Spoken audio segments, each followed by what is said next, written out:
Շնորհակալություն ազգային ժողովի մեծարգո նախագահ, հարգելի նախագահություն, հարգելի պատգամավորներ, լրագրողներ, Հայաստանի Հանրապետության քաղաքացիներ,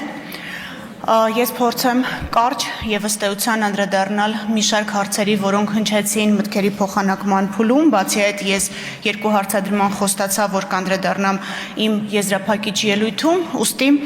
հերթով հարցերին եւ վերջում նաեւ պարոն Կոնջորյանի բարձրացրած հարցադրման կապակցությամբ կպատասխանեմ, թե ինչ փուլում է գտնվում վարույթը։ Նախ շնորհակալ եմ այս երկու օրերի ընթացքում ծավալված համակողմանի քննարկման համար եւ վստահեցնում եմ, որ աշխատանքի տեմպը չի պակասելու, ավելանալու է եւ աշխատանքի խորությունն ու բովանդակությունն էլ ավելի բարելավելու է։ Մեզ համար հաճելի էր շատ արդյունավետ քննադատության կոնտեքստում լսել նաև որոշակի թույլ նշмарվող գովասանք եւ մեզ համար դա պարտավորեցնող է հաղորդման բովանդակության վերաբերյալ չենք իջեցնելու այլևս նշաձողը եւ հաջորդիվ ազգային ժողովին ներկայացվող հաղորդումները բովանդակային առումով ել ավելի վերլուծական եւ կարեւոր են լինելու։ Պարոն Ալեքսանյան, Վագն Ալեքսանյանը դուրս եկավ, բայց ես իր հարցին պատասխանեմ, նշեմ Պարոն Ալեքսանյան, դուք հարց եք ուղղել Քոչարյան ընտանիքի կոնկրետ ապօրինի ծագում ունեցող գույքի բռնագանձման մասով, ես նշեմ տվյալները կարող եմ ներկայացնել, որովհետև հայցը գտնվում է դատարանում, հրապարակային դատաքննության փուլում, այսպես պատասխանողներ Ռոբերտ եւ Բելա Քոչարյաններից, Սեթրակ Քոչարյանից եւ Զարուհի Բադալյանից, Լևոն եւ Սիրանուշ Քոչարյաններից, Գանե Քոչարյանից եւ Վիգեն Չատինյանից, Հօգուտ Հայաստանի Հանրապետության դատախազությունը ապօրինի ծագում ունեցող գույքի բռնագանձման հայցով պահանջում է բռնագանձել 22 անշարժ գույք, 2 գույքի գնման իրավունք, ավելի քան $3 միլիոն,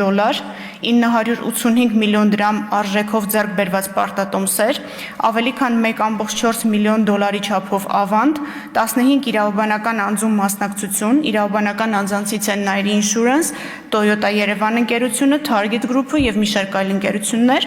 ավելի քան $4 միլիոն, 8.3 միլիարդ դրամի, 260 միլիոն ռուբլիի եւ շուրջ 590,000 եվրոյի չափով փոխառությունների պահանջի իրավունք, 2 տրանսպորտային միջոց, ավելի քան 3.8 միլիարդ դրամին համարժեք գումարով գույքերի ձեռքբերման արժեքներ եւ ավելի քան 20 միլիարդ դրամ։ Սա ընդհանուր այս պահին դատարանում գտնվող հայցագինն է Ռոբերտ Քոչարյանի եւ նրա հետ փոխկապակցված անձանց մասով։ Տիկին Թագուհի Ղազարյանը հարց ուղղեց Տիկին Ղազարյան, ձեր կողմից նշված հրապարակումը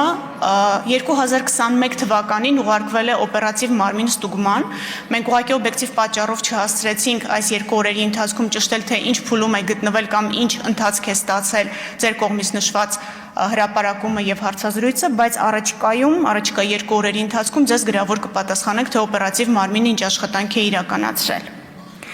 Պարոն Եղան, ձեր հարցին պատասխանելիս ես նշեցի, որ ենթադրություններից եւ մասնավոր օրինակներից ստացած տպավորությունների հիման վրա եզրահանգումներ չանելու համար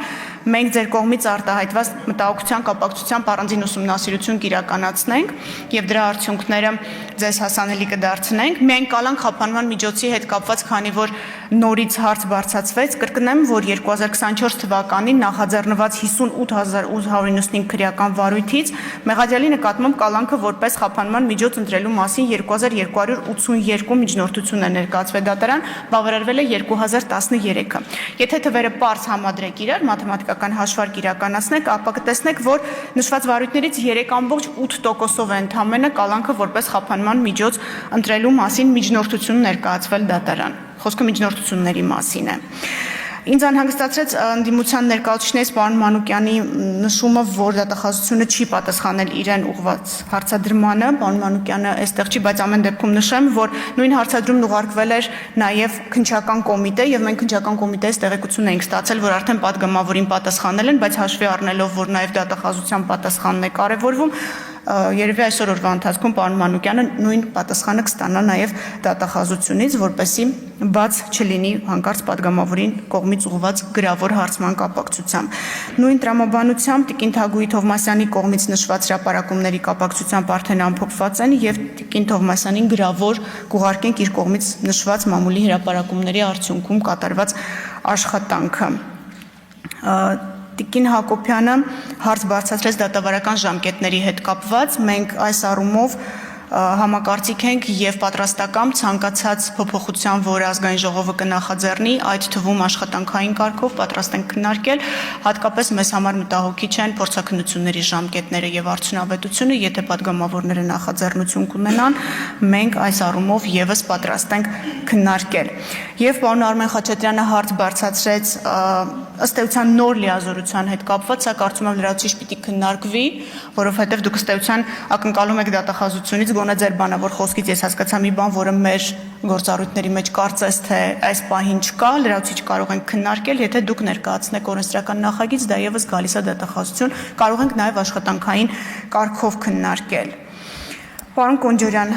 դուք մի հարցի անդրադարձակ, որի կապակցությամբ ես կցանկանայի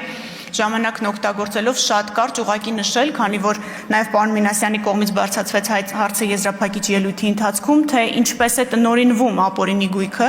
նշեմ, որ բոլոր գույքերը, որոնք վերադարձվել են Հայաստանի Հանրապետությանը, ամրացվում են պետական գույքի կառավարման կոմիտեին։ Բոլոր այն գույքերը, որոնք վերադարձվում են համայնքին, մեր կողմից գրությամբ լրացուցիչ տեղեկացվում է տարածքային կառավարման եւ ենթակառուցվածքների նախարարը համայնքի բալանս նման գույքի վերադարձի մասին։ Ես մի քանի օրինակ կնշեմ, պարոն Կոնջորյան, որ նաև ձեզ համար պարզ լինի, թե ինչ ձևով է գույքը տնօրինվում, դա միայն դրամական միջոցներ չեն, որոնք մուտք են արվում վերականգնված միջոցների միասնական հաշիվ, դա օրինակ հայտնի AOX-ի շենքն է, որը գիտեք կառավարությանը պետական գույքի կառավարման կոմիտեին ամրացվելուց հետո այլևս վարձակալության իրավունքով է տրամադրվում եւ ամսական մոտավորապես 16 միլիոն 450 հազար դրամի չափով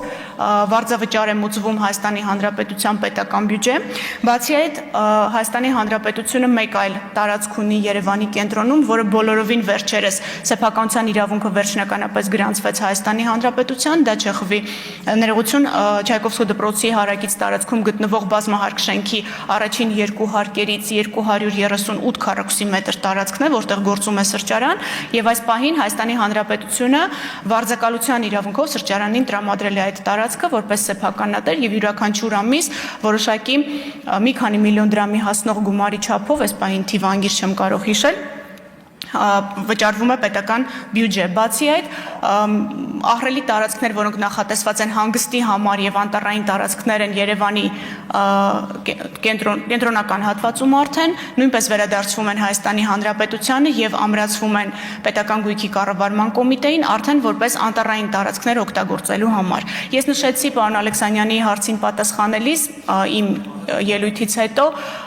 Դիլիջանի մանկապարտեզի հետ կապված այսօր նաև Մարտունու մարզադաշտի նկատմամբ համայնքի սեփականության իրավունքը կգրանցվի եւ այս երկու տարածքներն էլ Դիլիջանի մանկապարտեզը կառավարության նիստի արդյունքներով դառնալու է մանկապարտեզ, շահագործվելու է որպես մանկապարտեզ եւ գիտեմ նաեւ որ կրթության, գիտության, մշակույթի եւ սպորտի նախարարությունը ունի լրջագույն ծրագիր Մարտունու մարզադաշտի հետ կապված, սա շարունակական եւ անդառնալի գործընթաց է եւ այս առումով առիթն օգտագործելով կցանկանամ նշել, որ այո դատախազությունը բոլոր հնարավոր առիթներով այս հարցերի մասին խոսում է, բայց կարծում ենք նաեւ որ առաջնային մանդատով օժտված падգամավորները եւս իրենց այցելություններով եւ հետաքրքրություններով այդ գույքի նկատմամբ կարող են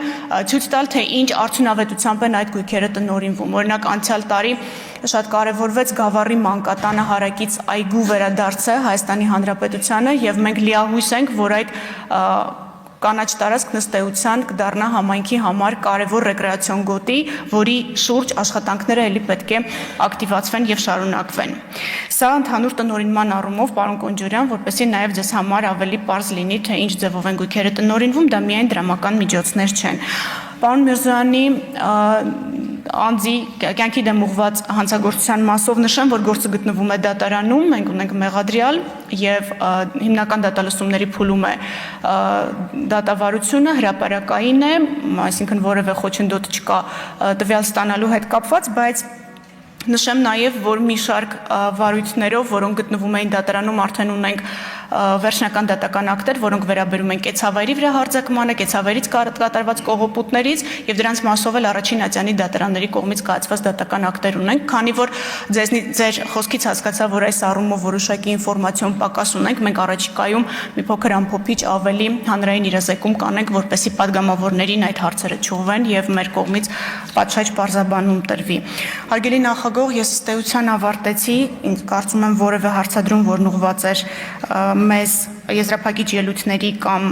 դրանից առաջ բաց չմնաց, կրկնում եմ, մենք շարունակենք մեր աշխատանքը այս նույն ձևաչափով եւ շնորհակալ եմ իրավապահ համակարգի բոլոր սրտացավ եւ պրոֆեսիոնալ աշխատակիցներին, ում համատեղ ջանքերի շնորհիվ իրողություն է դարձել այն, ինչի մասին այսօր մենք վստահ խոսում ենք, դա պետական շահերի պաշտպանությունն է, դա կոռուպցիայի դեմ պայքարն է, ապօրինի գույքի վերադարձն է եւ ընդհանրապես հանցավորության դեմ պայքարը։ Շնորհակալություն։